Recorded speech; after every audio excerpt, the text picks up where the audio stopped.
నీకు విషయం తెలుసా? నీకు విషయం తెలుసా? చెప్పకుండా ఎలా తెలుస్తుంది? అలా గొంతు చించుకుని అరుస్తావే, చెప్పి సావచ్చు కదా. రావే! ఎక్కడికి రావచ్చు దొంగ నా కొడక? అట్లక్కడ ఎర్రగా కాల్చి పిర్ర మీద వాతలు పెడతాను దొంగ నా కొడక. ఇంట్లో పనులని నువ్వు చేస్తావు వస్తే నేను చచ్చి 3 రోజులు జరిగింది. చత్తే సావు. ఎవరికి నాకేమన్నా చెప్పి వచ్చావా? నాకేమన్నా ఆస్తి రాసి ఇచ్చావా? దెయ్యం పట్టినోడ్లాగా నవ్వేంటి?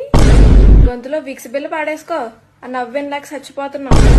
నా దేహం కుళ్ళిపోయింది. అందుకే రోజు సబ్బుతో మంచిగా రుద్దుకుని స్నానం చేయమని చెప్పేది. సరిగ్గా స్నానం చేయకపోతే అలాగే దేహాలు అయ్యి కుళ్ళిపోతాయి. వదలకపోతే చీపురు కట్ట తిరిగేసి ముడ్డు మీద వాతలు పెడతాను. ఒకసారి చెప్తే అర్థం కదా నీకు? మేము బొమ్మలు అయ్యి కొను. నువ్వు బొమ్మలు అయ్యి అమ్ముకోవాలంటే పక్క వీధిలోకి వెళ్ళి అమ్ముకో. మా ఇంట్లో చిన్నపిల్ల ఎవరు లేరు. పొద్దున్నే బొమ్మలో నమ్ముకుంటున్నాను. నీకు విషయం